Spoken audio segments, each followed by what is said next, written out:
Welcome to the podcast where you get to share your insights on all of the things you've done. And I really don't even know where to start with you. And we were just talking before.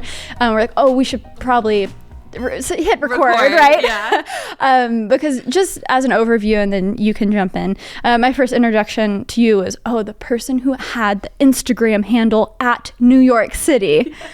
So if you guys look up on Instagram, New York City, Liz will be there. That is her account among many other. And you do so many things. You've, founded, sold many companies before. You have investments and you're still going. You have a lot of things cooking. So please give us a little overview of who is Liz? Who am I? That's so funny. Yeah. I guess we can just dive right into it. I was asking you, how did the at New York City start? How did this thing start? You were in college. Yeah. So I was in college. I think this was I went to NYU. This was my junior year. And I got really sick with Lyme disease. I grew up in Westchester and was always playing with my brothers and in the woods. And it was completely debilitating. But I had always thought I was going to go work in publishing. I had interned at Condé Nast. And so that was my trajectory that I ultimately thought I was going to go graduate and go work at Condé Nast or Hearst. And I was at a point where I literally couldn't even hold a conversation. I didn't know what people were saying to me. I mean, chronic pain. It just completely flipped my life upside down. And I was like resting in bed one day and I was scrolling through Twitter and I read an article in Bit's blog when Nick Bilton was there, and he wrote an article that Instagram raised a Series A of $7 million and they had 1 million users. And I don't know, I signed up. What year was this? 2010 maybe. Okay. Yeah. 2011, 2010. Mm-hmm. I tried to register the username Liz. That was taken. Liz NYC was taken. And I was like, okay, well, I live in New York City. So, and it registered through and I was like, that's weird. Like I literally didn't think anything of it at the time.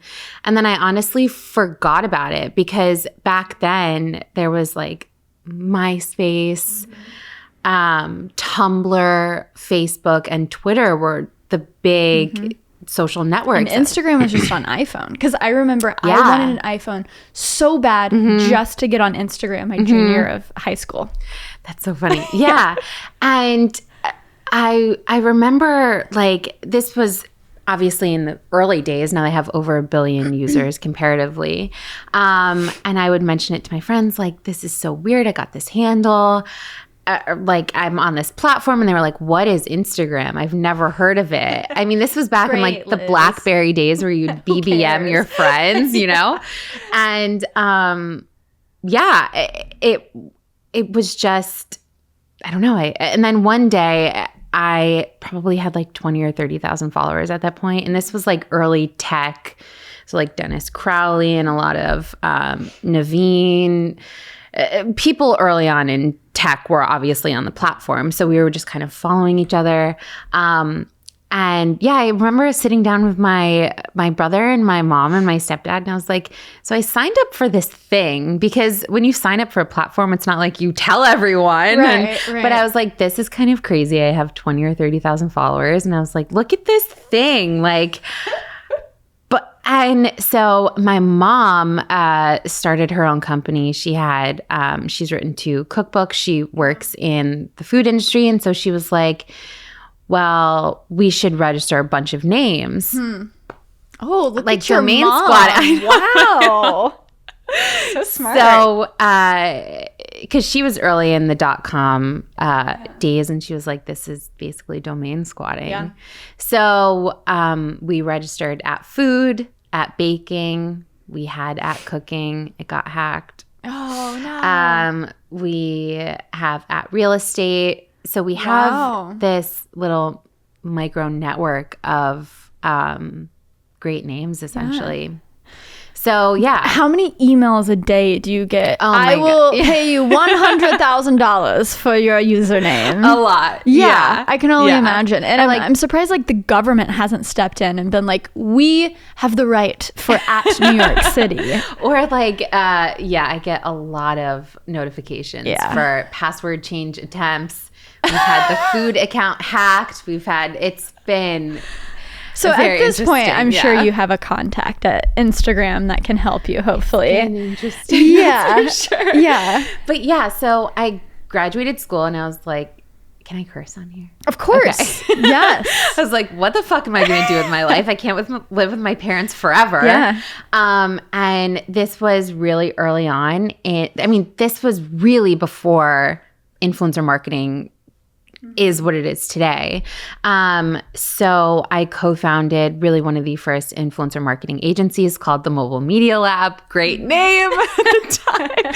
And Makes sense. Our first client was Nike. And I'm almost positive that they paid us like $50 or $75 in cash. Like this was back in the time where you had to natively upload the image through the app. You couldn't go into your albums Oh my gosh, I totally forgot it was like that. Yeah. And I'm pretty sure you had to put a filter on it. Like you didn't have a choice. So yeah. And then I was like, oh my God, there's something here. Of course, my parents are like, oh my God, what is my daughter doing? You know? But it was great because I could work from home when I didn't feel well. And it was... Gave you flexibility. I mean, that's complete huge. flexibility. And I had knowledge of what brands were paying for a page in, W magazine, for instance. And so why wouldn't that audience or those budgets convert to digital? Right. So yeah, it was just crazy. One of our first major clients was Samsung. They were really one of the first. They're pretty savvy in this space. And it sounds like they've been there from the get. Yeah, we did an Insta walk on the High Line, which was so funny with their note. And so they were really one of the first brands to kind of latch on to this idea and experiment with it. So I was there for about 2 years. Then I left to start a company called Cycle, which it was a sister agency to Laundry Service. And yeah, we represented around 200 different influencers. I mean, it was incredible. Mm-hmm. We really wanted to provide a backbone to a lot of these creatives who didn't necessarily know how to navigate this new landscape and, negotiate with clients or, I'm sure you've spoken with many creatives, and it's really a struggle between identifying their worth and actually receiving that from the client. And not everyone has that middleman manager who can be that. So you were being that for hundreds, if not thousands of creators. Yeah. So, yeah. Oh my God. It was like 4 or 5 years ago when this landscape was really taking off. Yeah. And we were sending photographers all around the world for Amazon and Nike, and it was incredible. Yeah. So how did you first source that talent? Because I'm sure from, you have these connections in the industry, but there's obviously a ton of talent to pull from. Yeah. Now you can see that, but I feel like 4 or 5 years ago, when people sometimes even want that hybrid of a really good photographer but also a personality, was that a challenge finding that talent? So I think since I really was an early adapter in this space, I mean, this was at such a different time in this whole digital landscape when people were meeting up for Insta meets. And, this was back when Instagram had its 4 founders, or its 2 founders, but they only had 4 employees. Wow. And they would invite people to, they invited us to a bar in Brooklyn. And it was just a very, more of a community-driven. It's what we talked about in the last podcast with Jose and Dave. Yeah, and I've known them for years now. And so it really was kind of incubating those relationships that I had already had. I mean, there were 4 photographers specifically who, when I was leaving my first company to start Cycle, I was like, I'm leaving and I'm starting this, and this is the idea. And they were like totally on board. And I could not have done it without their support for sure. And I had an incredible team. So yeah, I don't know. It was just a crazy ride. It's changed so much. Insane that you've been there from the beginning, because I think for me, who hasn't, I mean, I got an Instagram in 2011, but it was one of those things I would post once a month and I would get 11 likes and I'd be like, oh, cool. Okay, I'll move on with the rest of my life, but this is neat. Use which filter do I want? VSCO wasn't a thing then. But to be one of those early adopters, not just of the platform, but to be a part of that community is super unique. So was that based more in New York City? Were you traveling to the West Coast? Were you going to San Francisco? Where did you find yourself in those years? Yeah, so it was primarily in New York. And yeah, I still talk to a lot of the photographers, creators that I'd met early on. And yeah, I mean, it's now become this global network of people all around the world, but it really has just changed so much. I mean, even if you think about the economics of the ecosystem and the apps that have launched, and I mean, it is really insane. Yeah. Did you raise money for those initial companies? No. So I had 2 partners at the Mobile Media Lab, and I was living with my parents. Thank you. Love it. So much for housing me. Shout out, man. The 3 years of college, or first 2 years, I lived at home. Yeah. Every penny I made from work was going towards like trips. And my mom was probably like, oh my God, my daughter's making like $100. Oh my God. But yeah, no, it was great.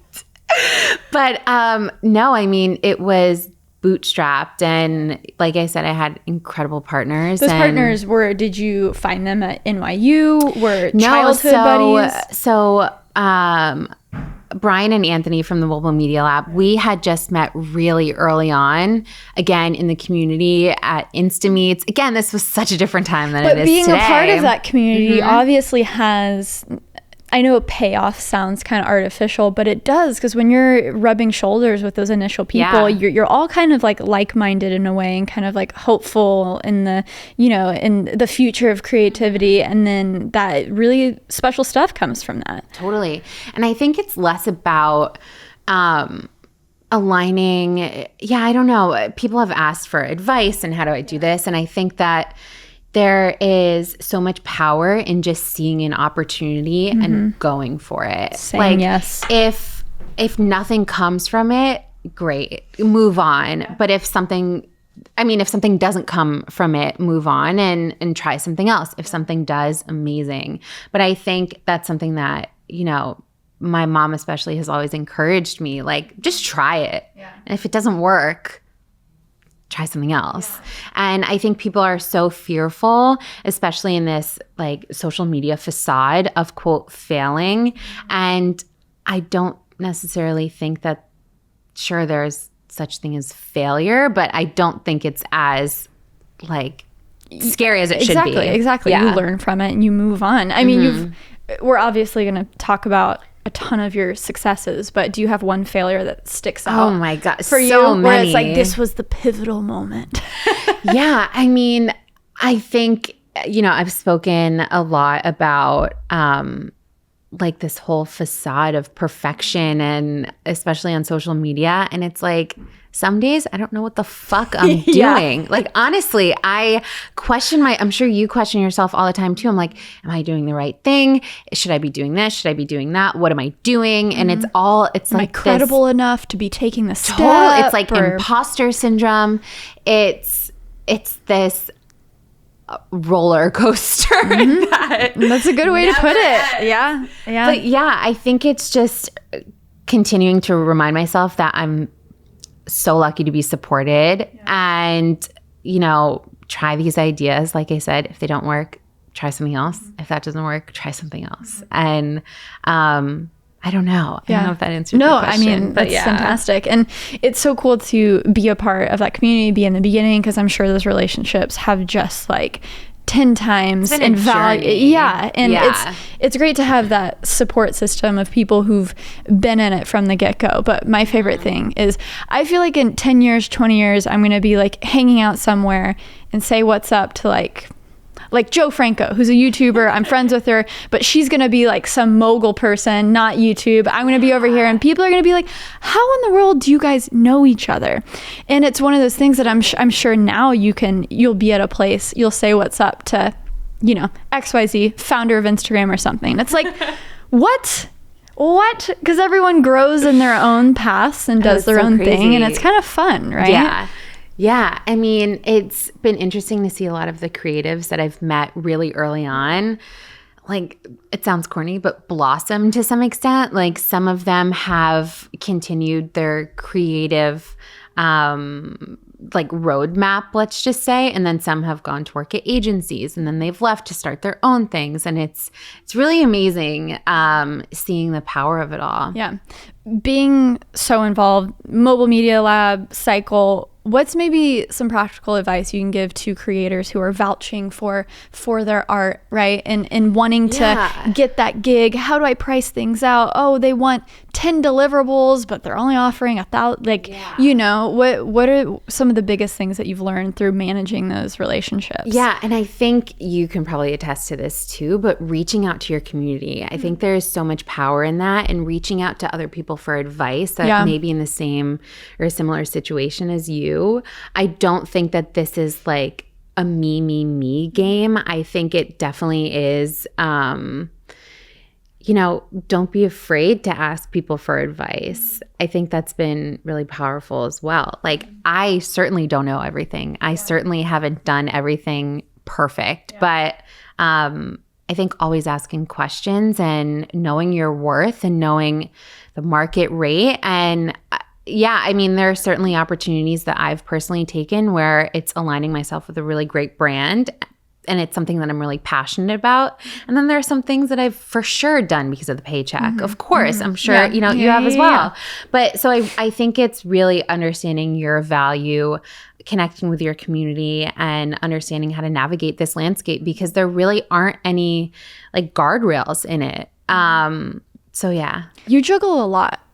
I mean, it's very inspiring. I wake up and I'm like, what is going on? What am I doing today? While you're, you know, running these companies, but then you have these handles, and you actively post to @New York City, which is almost the full-time job in itself, right? Yeah. So how has the evolution of the handle @New York City been? Because in the beginning you were just posting these beautiful pictures of New York, but now you're adding some personality. Hey, this is New York City, but also Liz in New York City. You know, how's that been? I'm so shy about it. It is so hard. I really admire anyone who puts himself in front of the camera.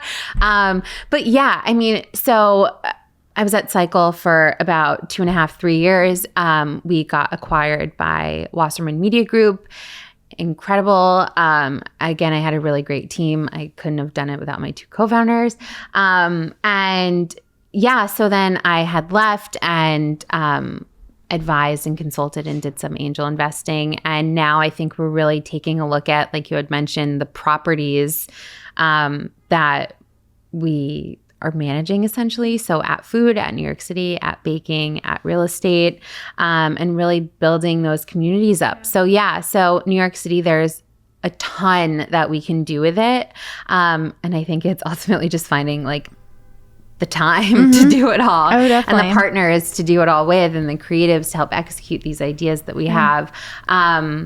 So when you stepped away from Cycle and you started consulting, and we have mutual friends and Hint and stuff, what did you find that fun? Because I do branded content, but also on the side I sometimes do a little bit of stuff that I guess you can call consulting, but it's not as involved that I think the level that you did it. But it is kind of interesting when you get different problems, different companies, you get to kind of like, play around. Not play around. I think that delivering results. But yeah. No, totally. I think that this is a world that I've played in for maybe 9 or 10 years now. And I think I'm just kind of realizing that I want to do something where I'm learning again and being a bit more challenged. So, that's why we are starting all of these little projects, because I think that I want to be challenged. I want to be learned. I understand influencer marketing and content development and scaling and things like that.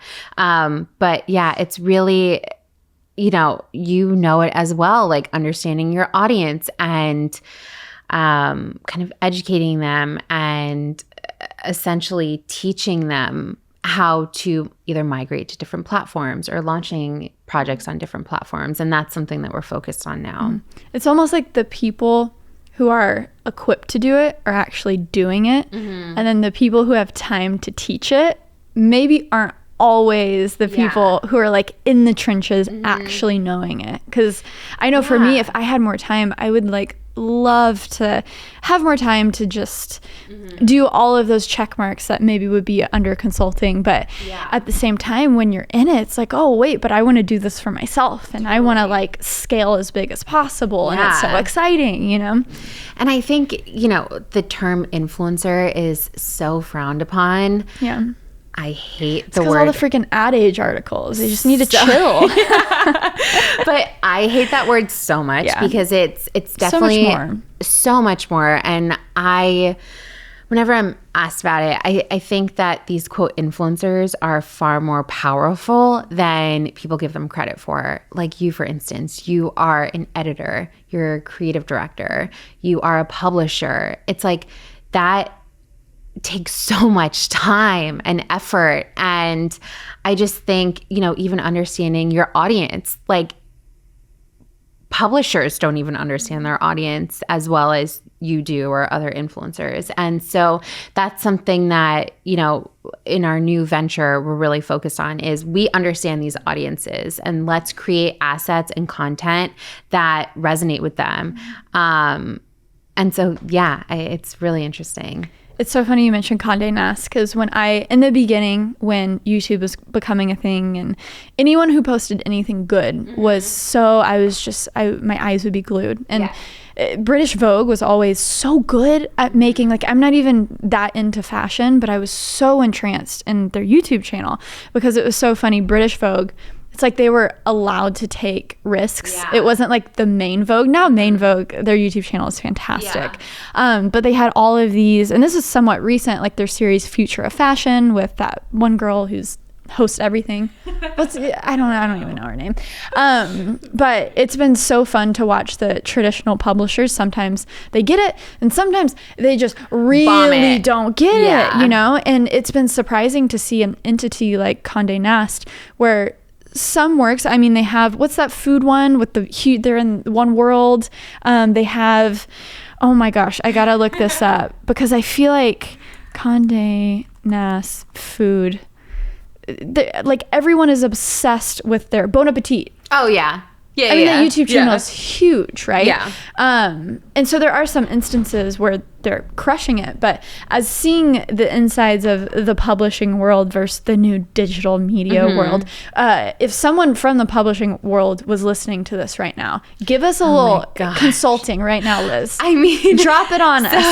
I think that these influencers, creatives, what have you, have seen so many different sides of this industry and its evolution.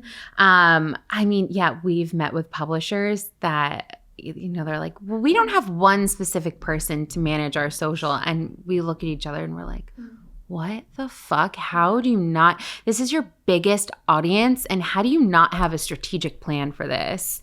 So it's kind of an afterthought. Complete afterthought because it's so antiquated. They're worried about, ad dollars in the book, or it's just an afterthought. And I think that these are undervalued assets that they're not necessarily paying attention to. And what they don't know is those ad spots in the book are only a fraction of what they could probably produce on these other platforms. And they're also offering, syndication on social, whether that's Instagram, Twitter, Facebook, as added value when that can be the main revenue driver for a lot of these brands. Yeah, so it's an a la just carte thing afterthought. of like, yeah, you could have this and that. And we'll throw in an Instagram post for you or something when they have 2 million followers. And it's like, it should be the inverse of that, in my opinion. So what do you see this world evolving to? The people who don't get it and the people who get it. 10 years. What's it going to look like? So... Hot takes, Liz. Let's go. No fucking clue. I ask myself this all the time. Like, where is this going? Yeah. So I think that these personalities, influencers, creatives, what have you, I think they have the power to launch their own standalone brands. You're already seeing that happen now. Whether that's with these fashion bloggers, launching their own skincare lines or cosmetic companies. I think there's fully a space in a market for disruption. I think it has to be done properly with strategic partners. But I fully think, again, that there's a space for that to happen, especially in commerce, DTC, what have you, because that's a whole other avenue that we can go down. But yeah, I truly believe that there is space for that. What do you think those strategic partners look like for individuals who might have a little bit of influence or a lot of influence, but maybe they don't have that back end of a supply chain or all of that? Does that look like partnering with bigger like consumer facing brands? Is it doing your homework and just figure out your own suppliers in freaking China? Like, what does that even look like? I think it can be a combination of both. I also think it's, white labeling products, which I don't love, but I think there's, again, a strategic approach to that. Explain to people what white labeling means. I mean, should I Google the proper definition? It's basically someone else makes the product, but they don't have a brand. Correct. So you come in there and you build the brand around it, but you're not actually in the details of producing it. Right. A lot of people have done this with like protein shake stuff, and they've built empires on it. It's crazy. So I think, again, that's one way of looking at it. I also think if you are in the apparel, if you want to go down the apparel route, there's printing on demand, there are drop shippers, there's so many ways to cut this. But yeah, I really do believe, looking at the industry and its evolution, these influencers, creatives, I keep calling them that because it's, the same. It's one of the same. They've launched and built their following, and ultimately I think they can launch a brand and a product from that. Because you've seen the inverse of brands doing this, where they launch with a product and then build their social following. So, and now it's reversing. I think it has the power to, Yeah. And it's almost as if people in brands there will be more. And so I don't think there's going to be as major of like the L'Oreals and Revlons of the world that own everything.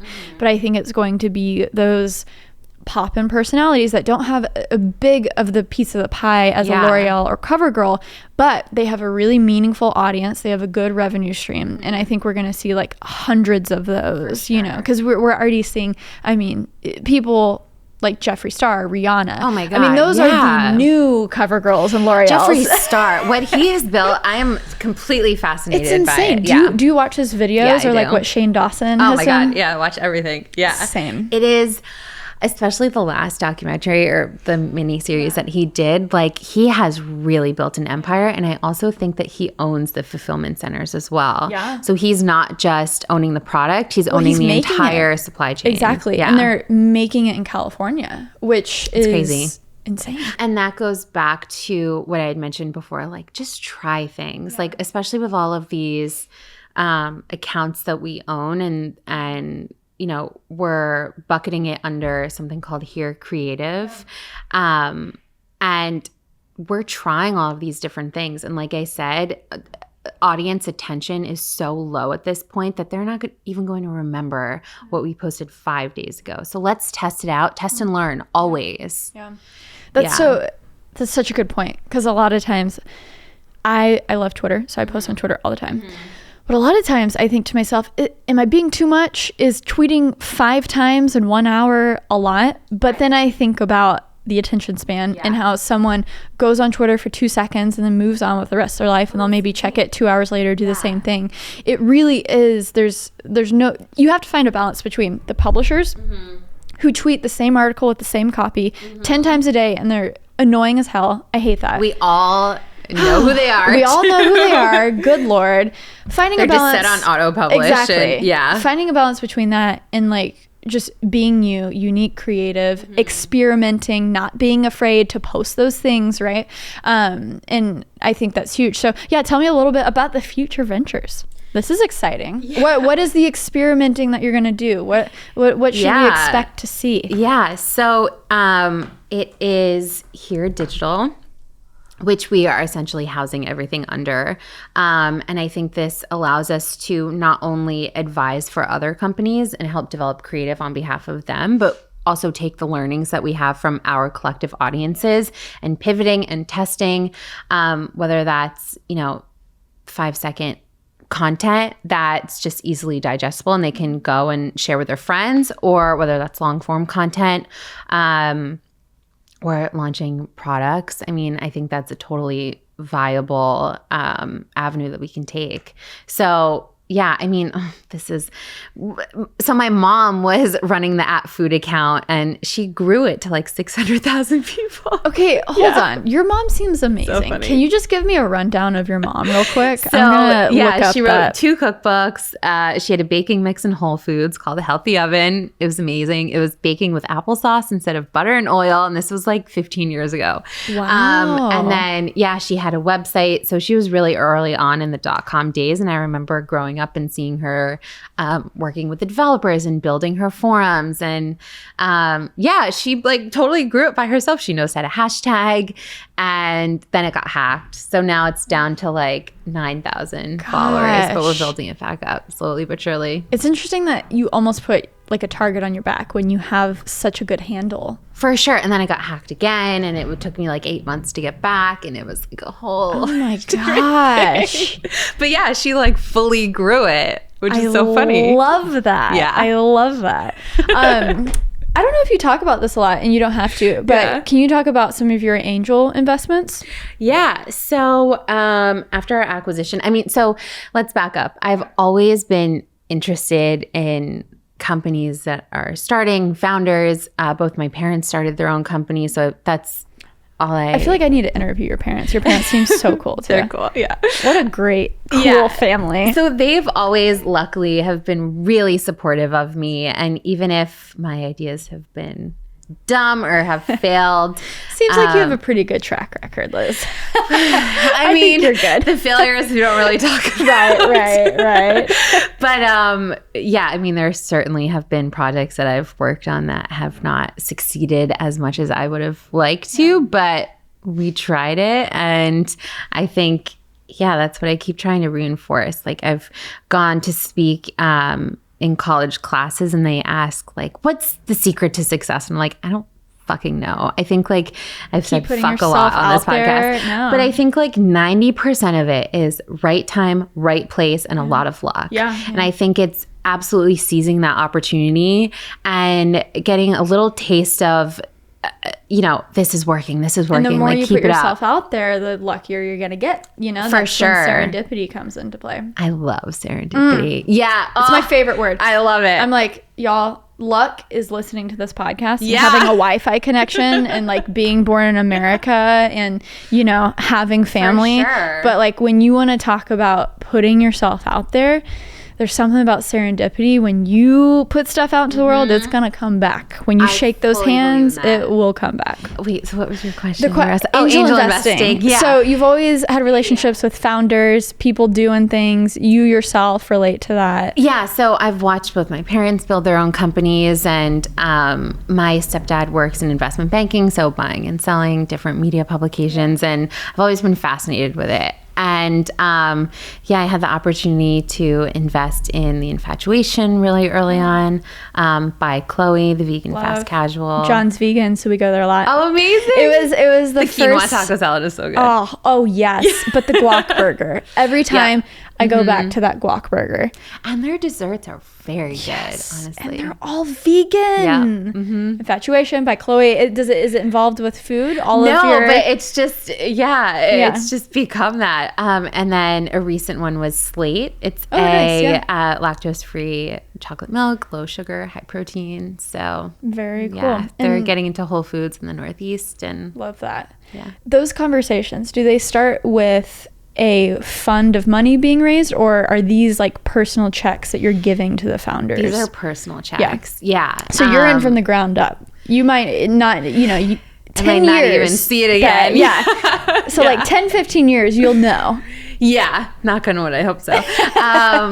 It's definitely risky, and 9 times out of 10 I invest because I really believe in the founder and the vision. I think especially the power of a founder is what really pushes me, especially. So it's been interesting. That's fun though, because I'm so intrigued by that world as well. Not even, I feel like I'm building something in that world, and there's always a question of like, do we need to raise or not? But then also the great opportunity I get to interview people who are in that world, and it's so intriguing, and there's so many little nuances about it. And especially with angel investing, it's interesting because if you receive angel checks, those are sometimes people that don't have the same outlook as VC firms. VC firms are, hey, we're going to invest to 100. So 2 or 3 of them are successful. Right. But then once you're getting personal with, maybe it's a family friend, or you have to show that, you have to tell them the expectation of like, hey, thank you so much. Yeah. But, things might not work out, but hey, we're going to try as hard as possible. And I think that really does go back to the founder. And I think because I'm like so involved in that world, really helping them look from more an objective viewpoint at what they're building. Because again, as well as anyone, when you're so in it, it's so hard to see what you're actually doing and what you're actually working towards. So whether that's helping them improve their marketing strategy or creative branding, what have you, I think that's, something that I'm passionate about as well. You're not just they always joke like, oh, just a value add investor, but you're cutting the checks, adding value. And having the insights that you have is, I hope so, amazing. This might, you don't have to answer this, but angel investing, do the checks start, where do they start? 25, 10, it 5, honestly varies. 100? I've done a variety of different checks from like 15 to 75. Like it really just depends on, and then I guess it depends how many people are already invested. And how big of a raise, and it just varies. It's why equity, again, there are so many ways to cut it. David Perel, right? So he used to work at Laundry Service. Oh, no way. That's amazing. Like back in the day. That's so cool. Something I always love to talk to him about, and also Nick, is the raising capital versus bootstrapping. I called it grassrootin for some reason in the podcast. It was so embarrassing. For some reason, just the words slipped my mind. But that's kind of an interesting thing to talk about right now, especially where so many people are getting funding. What do you think are the pros and cons to both? I was actually having this conversation last night. I think that founders should really try and hold off from raising a serious round for as long as they can. Again, this is just my personal opinion, because then there's far more red tape. You have people looking over your shoulders. I think bootstrapping for as long as possible is the best route to take. again, I think there's this whole PR facade, especially with a lot of these DTC brands, where you want that branding TechCrunch article, and like the branding is so spot on. You Right. spent $200,000 on branding at a 5-star agency, and it's going to be a success, and then it's not, because But you're then what's still the in the product? red, Right. and Yeah. consumers aren't buying. You're hemorrhaging millions of dollars, and it's just this like whole facade that is really interesting, that I've only kind of learned about from being more involved and talking to more people about it. So I think bootstrapping your idea, starting small. I mean, I know it's a very different time, but Sara Blakely, when she started Spanx, like, I don't know if you know her story, she started it with $5,000, and she was really like, I think, I'm probably gonna like kick myself for saying this, but I think there's been like this whole, it's been lost on people, the kind of direction of really bootstrapping and like fucking hustling and figuring out ways to make it work outside of just kind of getting a check handed over to you. But then I see both sides of it, right? Like it's because then at some point you're ultimately going to need to scale, and you're going to have to hire people and figuring it out. So there's definitely, I see both sides of it. Very diplomatic answer. But Yeah. But that's a good point. In the beginning, when it's almost like when you have all of the pressure and it comes down to literally you and maybe just a few of your other founders, the stakes are high. High. And you like feel live, that, breathe, dream about this. Yeah. And that's something that you do lose when you have that fancy ass office from day one, when you have the luxury for sure of, going home at 5 and stuff. And again, I know there's a lot of pushback on hustle culture right now, but there is certain things that you have to do in the beginning of things, where I sleep 8 hours for the past few years, and it's great, guys. It's amazing. Yeah. But when I was in college and I was trying to figure out what the heck I was doing with my life, and also building the YouTube channel, I was like sleeping like 3 to 4 hours. It was only for a couple of years, but that pays dividends in the future. But like I said, you're the creative director, you're the producer, you're the editor, like you are your own media company of sorts. And I think that's totally undervalued. Tell me about what does this fintech world need? What is missing? Tell me. So we were talking about this earlier. No one talks about money. It's taboo. It's even more taboo to talk about than sex. Yeah. It's just hyper personal for a lot of people. So Bullish is a media company that we're building to really talk about ways to earn more, spend more, and grow more money in ways that are right for you. So ways that are right for me may be different than, ways that are right for my brother or right for my dad. So it's really just starting the conversation. We're not really giving advice. We don't like the word finance again. So it's like working on all of these random projects, but that's a challenge to me as well. Like that's a world that I don't necessarily know. I know the creative part. I know the execution side of it, and it's really building that up, working with writers, working with videographers and editors, and more balls in the air, the more exciting, the more on your toes, the more you're going to learn. Sure. Yeah. And that's bootstrapped. Being in that space, and we'll go with the asterisks of we're not financial advisors, okay? So we're fine. Now going forward after that. We're talking about food and finance and everything. Love it. I mean, it's very fun worlds, the cross sections of those things, right? Totally. But being someone who obviously, like, I have the privilege of growing up in a family who they weren't foreign to saving, and my dad is so into that space. I really feel like in another life he would be like on Wall Street doing stuff, but he kind of got stuck in the 9 to 5 groove. Totally. And so that's like his side hustle. I would say he's always texting me like, Sarah, watch this, put some money in there, but a lot of people don't have either that foundation of parents knowing, hey, like giving that advice.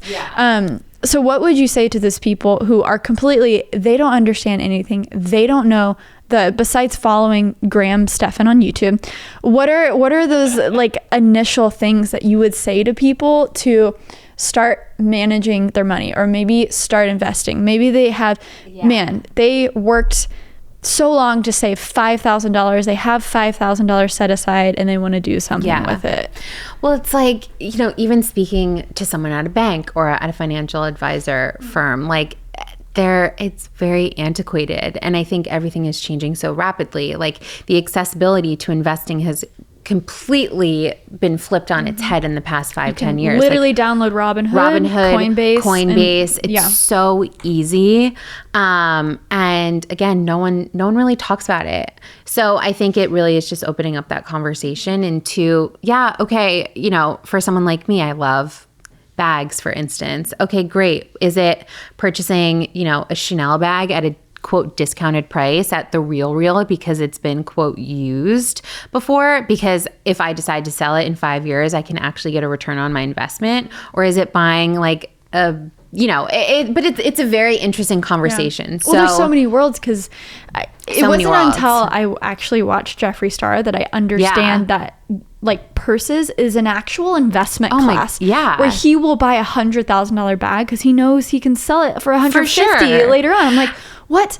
Like bags, watches, sneakers, baseball cards. And it's like those topics that, again, no one really speaks about. So like, for instance, I bought a pair of shoes in Europe this summer and they were a little too big. So I sold them for like $300 more than what I purchased them for, because it was a highly sought after product. So it's like those different ways of thinking about your money that we're really talking about and opening up. And again, it's, more traditional aspects of it too. But I think there's an opportunity there as well, because it's such an antiquated, old way of thinking, especially in the media landscape. Yeah. I mean, what conversations should we be having in terms of, that's maybe the short-term investing, right? Like the flipping of actual things. And my biggest thing with that is, and again, this is like advice that my grandma gave me. So going back to like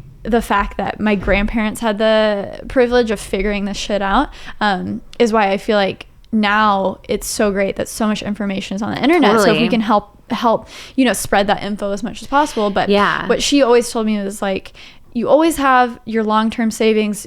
Don't look at it. The market's going to go up up and down 3 different times in your lifetime, but it'll always go up, right? Yeah. So it's like, have that, out of sight, out of mind, throw some stuff in index funds, watch a little bit, you'll be fine. Yeah. But then there's the stuff where I think people get stuck in that they view all of their investments as like the very short term, and they see something going, they got to sell. And that's kind of where I think that's dangerous, right? It was like day trading and we have different conversations, like the best money I ever spent. We have another conversation topic called standing up. So it really goes into, you especially saw it with Wayfair when ICE, the government was purchasing products from Wayfair with the whole ICE border situation. It was a huge conversation on Twitter. The company had to issue a statement. Like, that is really a community standing up for what they believe in.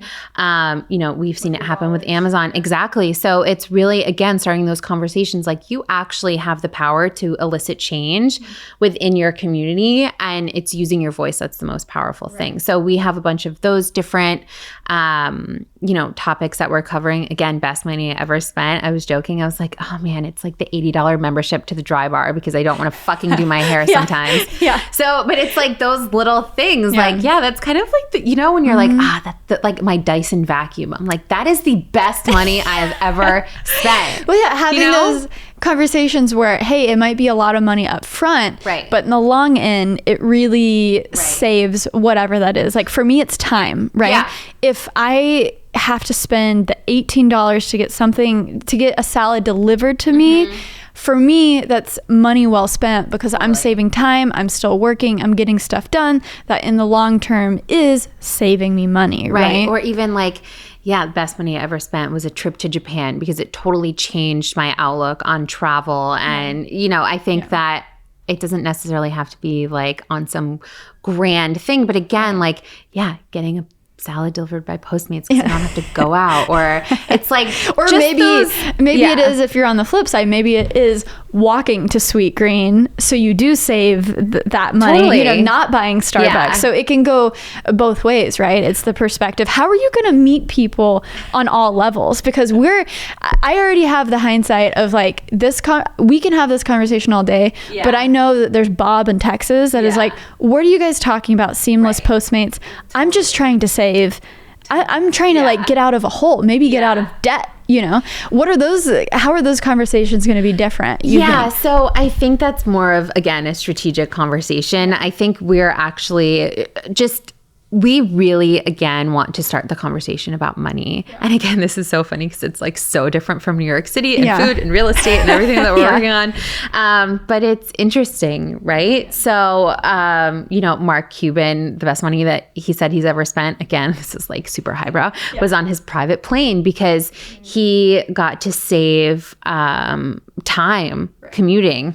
Yeah. I don't know where he was going, but he said that he's like, the best money I've ever spent because it saves me time. Right. So I don't know. Yeah. Again, it is just you'll have to get some Joe Schmoes in Middle America to help out. Because if it's like best money you've ever spent, a private plane. Okay, guys. Yeah, that's not really okay. Like, how is that going? Yeah, but sometimes I'm like, oh man, this Dry Bar membership is so amazing because I don't have to do my hair and I can work while I'm, you know, getting a blowout. But it's all perspective, right? Okay, last couple things because I am so curious about all these different entities. Yeah. What is the real estate going to do? Because I have all these like little micro hobbies where there's always something in the back of my brain. How do I get involved? I watch all these real estate shows. Yep. And I think for young people especially, they don't even know how to enter that market, right? Yeah. So I think real estate is a really interesting case study. And again, it goes back to learning about our community and testing what works and what doesn't necessarily work. And I'm sure you know about engagement groups and things like that. And there's this whole... No. You don't know about engagement groups? What are engagement groups? So, it's like a messaging group of 10, 15 different influencers, profiles, and they all think... I mean, I have varying views on this, but they think they can like beat the algorithm and boost a post and boost views. So it all goes back to, so they're all like there to help each other and like make sure certain posts get like the amount of likes in the first 30 seconds or something. Gotcha. Essentially. Okay, is it the same thing like pods? Yeah, essentially like engagement pods, engagement groups, what have you. Okay, so that's something. But again, like we're not buying followers. We're not, I mean, I'm opposed to that. I'm sure, you know, we both know people that have done that. Yeah. But it's more about like learning the system and seeing how we can engage with audiences more regularly to help grow our audience. Again, it's more of a tactic than anything. But yeah, like I said, it really is going back to like learning and engaging with the community. And that's one thing that we're doing on real estate is partnering with different realtors around the country to provide, you know, content for us because then they get visibility in return for their portfolio. So yeah, I think, you know, a lot of these properties are under development in terms of the strategy. But again, it all goes back to like testing and learning and figuring out like what value you can add to that audience. And so like they've sold properties off of the account because people have seen it, which is so crazy to me. So the account right now, is it more of like posting really beautiful properties, beautiful pictures, something that's aspirational for the audience, and then it's like, oh, because I have this aspirational audience, there's going to be a few in this audience that actually want to buy. Totally. Gotcha. And like working with developers and designers and realtors. And it's really interesting. It's a world that, again, I don't know much about. My brother's in real estate development, so he's more privy to that than I am. But it's really interesting, like seeing all these different verticals that we can play in and pivoting, like the whole food culinary world versus the New York City, you know, aspirational voyeuristic world to the real estate finance. It's interesting. What I'm getting, guys, listen up, is there is so much opportunity with not only just, of course, obviously having the influence, but being that middleman person of being able to create the content, create the value, coming into these industries that maybe still are so clueless when it comes to content marketing, coming in and saying, hey, look at the value that we not only are going to add to your accounts, to your, creating the content, but also we have numbers, we have influence, and coming into it through all these different ways, right? There's so much that you can offer. And I think there's a lot of people in that creative life audience that are creative, that edit videos, that do graphics, that are photographers, where if you just create the content and then you having that talent already, you're a step ahead of so many people. And then if you can bridge that gap in between companies that need content but then can't make it, it sounds like that's the world you live in, right? Totally. And I think there is more opportunity for creatives than there ever has been. I think that ultimately you have to have a value proposition for what you're offering to clients, other creatives, whether that's content development, execution, editing, what have you. But I think that, like I said, there's so much opportunity now. Even when I mentioned earlier, like I want to do things that are challenging to me and where I feel like I'm learning again. And I think you can teach yourself these things now. I mean, there is an encyclopedia of videos on YouTube to teach yourself things. And I think it's just like piquing that curiosity within yourself to actually go and learn new things and challenge yourself.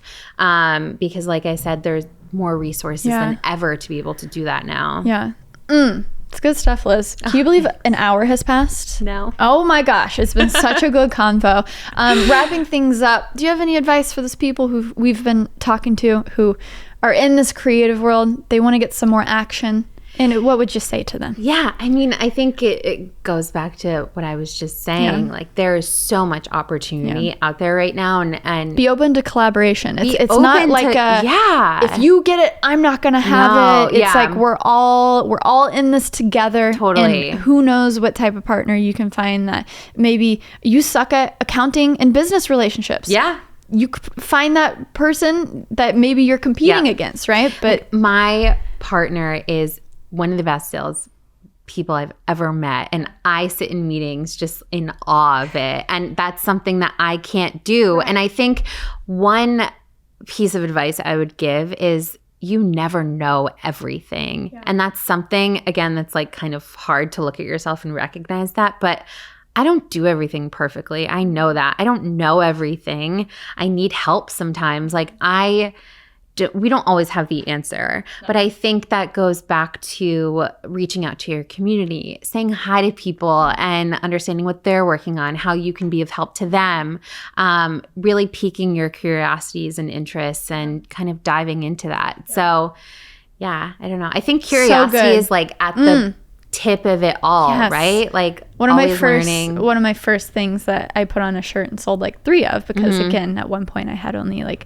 a few hundred subscribers on YouTube though, was stay curious. And that was like my motto in life. And it still is, man. Stay curious. Don't be afraid of not knowing things. Ask people questions.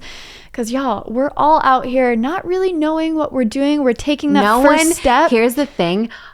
Like, after leaving Cycle and just having conversations with people, everyone was like, people that I thought had their shit together, they were like, I don't know what I'm doing. And am I doing this right? And I'm like, but if you don't know what you're doing, how am I? Like, I don't think anyone ever really truly knows what they're doing. You just they're put just one learning. step in front of the other. And as a result of being open to that, you do learn. And then you do know that stuff because you took that step. Oh my God. I'll like have... where I just look at my partner and I'm like, what am I doing? Like, I'm not smart. Am I like this? And then some days I'm like, oh my God, I am so smart. Yes. No, I love that. I love that so much. Oh my gosh, you know what I forgot to ask you? Last thing, I promise. Okay. You have the Leica Q2, right? Yes. Is that like your favorite camera amazing. Ever? Because I used it for a few weeks and because it's $5,000, right? So I'm like, it's a big expense. I'm like, should I buy it? Should I not? And I am so close to buying it. It is truly hands down my favorite camera. It is so intuitive, so easy to use. It's simplified. It's just, and that it's full frame amazing. sensor, it's high megapixel I full love frame, it. and the that small Q2 is a package. step up from the Q. Yeah, Ooh. I love it. I know I have an M6, the film one, Oh, and nice. but I Nice. love the Q. It's so good. It's truly my favorite camera. I think I need to buy Yeah. it. I think I truly do need. Liz, thank you so much for Thank being you for on this having podcast. me. Yes. It sounds like you have a lot going on. So guys, check out the links in the description below. Yeah. I will get all the links from you. For all like 50 things. Yes, exactly. Thank you so much for being on That Creative Life. Check out Liz. Everyone check out at New York City on Instagram. That's an easy one. If you know me, you probably enjoy New York stuff. Make sure you're subscribed on Apple Podcasts, Spotify, Google Podcasts, wherever you get your podcasts every single Monday at 7 a.m. Eastern Standard Time. There's another episode of That Creative Life. And until next time, guys, thanks for listening.